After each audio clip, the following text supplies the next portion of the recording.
tere taas teadushimuline raketisõber, kes sa järjekordselt oled leidnud oma tee Rakett 69 veebisaadete juurde. Täna räägime sellest, kuidas lahendada eelviimase saate teist ülesannet. See ülesanne koosnes kahest osast. Esimesest tuli lahendada hammasratastest koosnev mõistatus ning teisest tuleb lahendada maagiline ruut. Alustame aga esimesest otsast.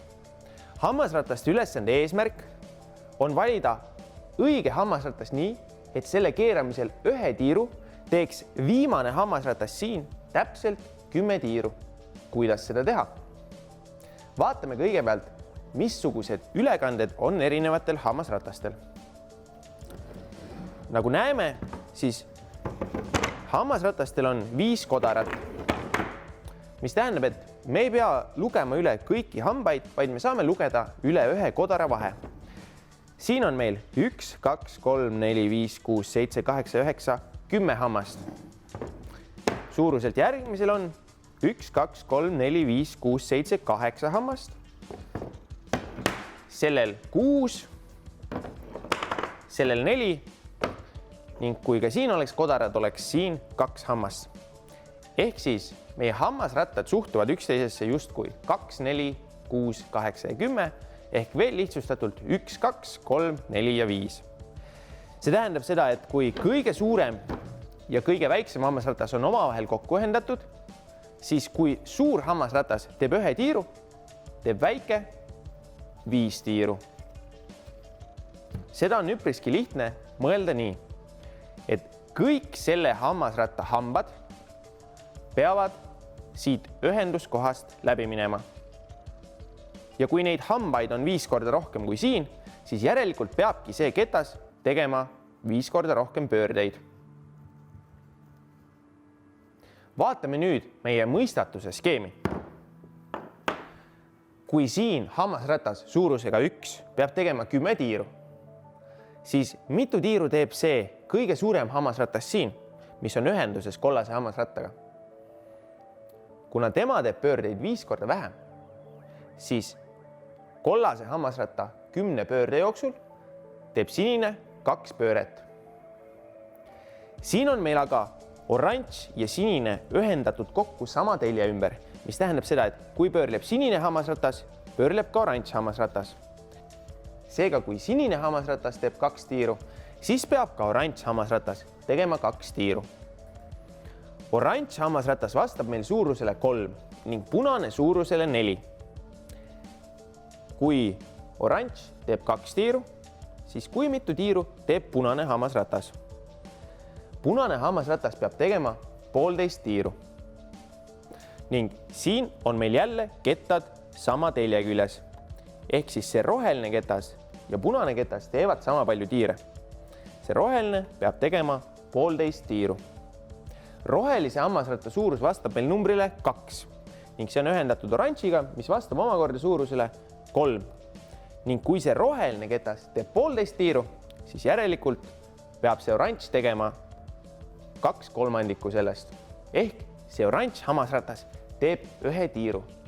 Ning meie ülesanne ongi nüüd siia otsa valida sobiva suurusega hammasratas. Nii et kui me siin teeme 1 tiiru, siis kõige viimane hammasratas teeks 10 tiiru.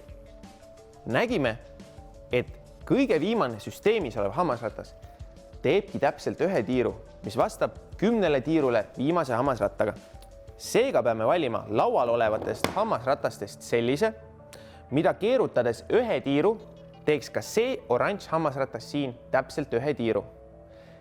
See tähendab seda, et need hammasrattad peavad olema sama suured, ehk õige vastus siit laualt ongi see sama oranž hammasratas. Proovime järgi.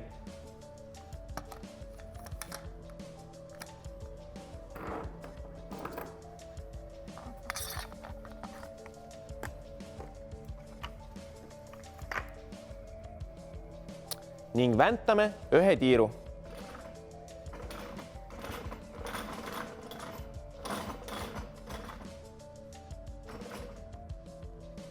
Ja nagu näeme, siis tegigi viimane hammasratas ilusti 10 tiiru. Kui võistlejad valisid hammasratta suuruse õigesti, siis said nad ka edasiminekuks vihjega klotsi. nii vihjega kui vihjete klots on pealtnäha sarnane. Neil on peal juhend maagilise ruudu lahendamiseks, kuid vihjega klotsil on lisaks täpsustatud koordinaat, kuhu see sama klots läheb. Vihjete klotsil seda koordinaati ei ole. Liigumegi edasi nüüd ülesande teise poole juurde, kus tuleb lahendada maagiline ruut. Asume lahendama maagilist ruutu. Maagiline ruut on ruut, mille ridade, veergude ja peadiagonaali numbrite summa on võrdne. Aga millega see summa siis võrdne on? Meil on numbrid 1–16. Leiame nüüd kõikide nende numbrite summa. Kuidas seda teha? Kõige lihtsam on moodustada paare. 1 ja 16 annavad kokku 17. 2 ja 15 annavad samuti kokku 17. 3 ja 14 ning 4 ja 13 samamoodi. Ning kui niimoodi edasi lähme, näemegi, et meil on selliseid paare, mis annavad 17, kokku 1, 2, 3, 4, 5, 6, 7, 8. Seega kõikide numbrite summa on 8 korda 17. Paneme selle siia kirja.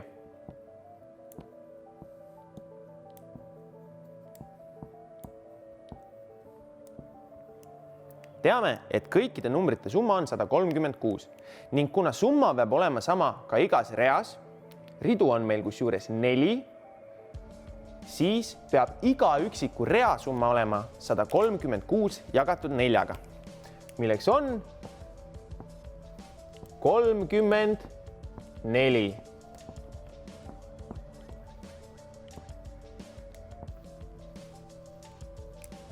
Ja see 34 ongi see maagiline number, millest me lähtume, kui seda maagilist ruutu lahendame. Vaatame nüüd meie numbriklotse. Osadel klotsidel on märgitud ette koordinaadid, kus nad asuma peavad. See on oluline, sest neid maagilisi ruute, mida siia võimalik tekitada on mitusada erinevat. Seega paneme need koordinaatidega klotsid oma kohale. Siis teame, et lahendame ikka õiget maagilist ruutu.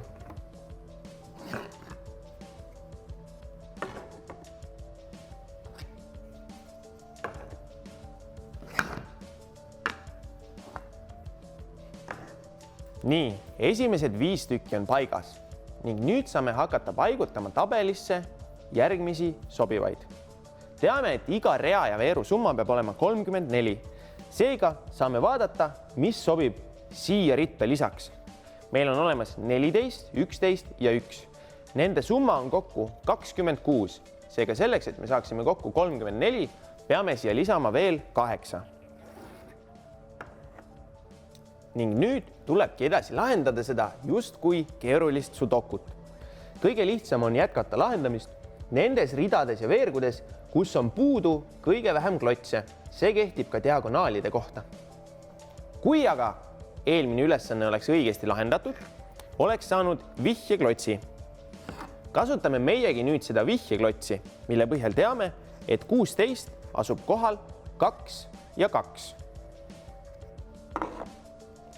See tähendab, et selle diagonaali saame veelgi lihtsamini ära lahendada, kuna ka selle summa peab olema 34 ja siin on olemas juba 16, 7 ja 1, mis annavad kokku 24, peab siia ruutu minema järelikult 10.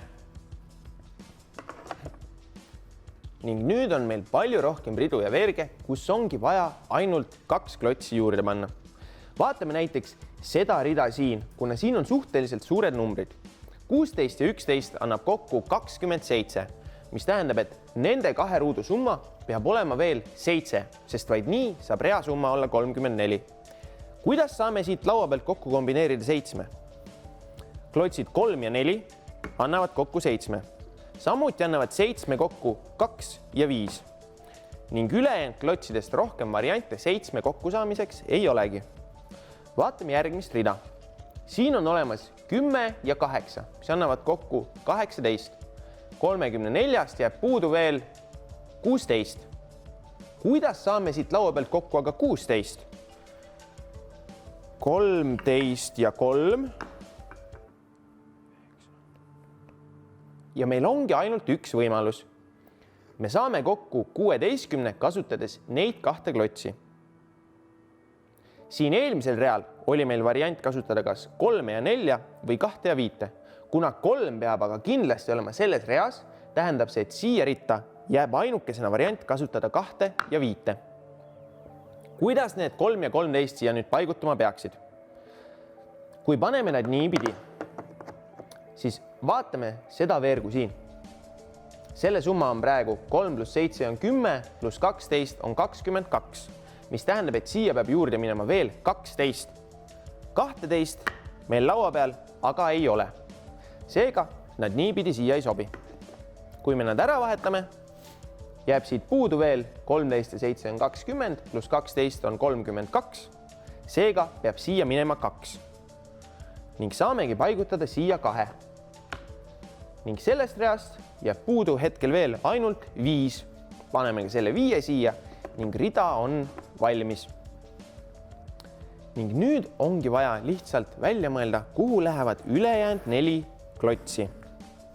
Siin üleval on hetkel kokku 13, mis tähendab, et juurde peab minema siia 21. 21 saame kokku panna 15 ja 6. Siia alla peab minema juurde aga 13, mis tuleb kokku 9 ja 4. Vaatame seda veergu siin. 10 ja 5 annab kokku 15, mis tähendab, et nende 2 summa peab olema 19. Ainuke viis 19 saavutamiseks on 15 ja 4. Ning kuna me teame, kumb neist peab minema kumba ritta ülemisse ja alumisse, siis saamegi nad tõsta sobivalt siia. Ning ülejäänud 2 klotsi lähevad samuti oma kohale. Nüüd olemegi lahendanud maagilise ruudu. Ning kui roheliseks märgitud ruudukese põhjal valida võtmekapist õige võti, saabki avada ülesande lahendust tähistava seifi. Otsi ka sina endale kodus internetist mõni maagiline ruut ning proovi see saadud teadmiste abil ära lahendada.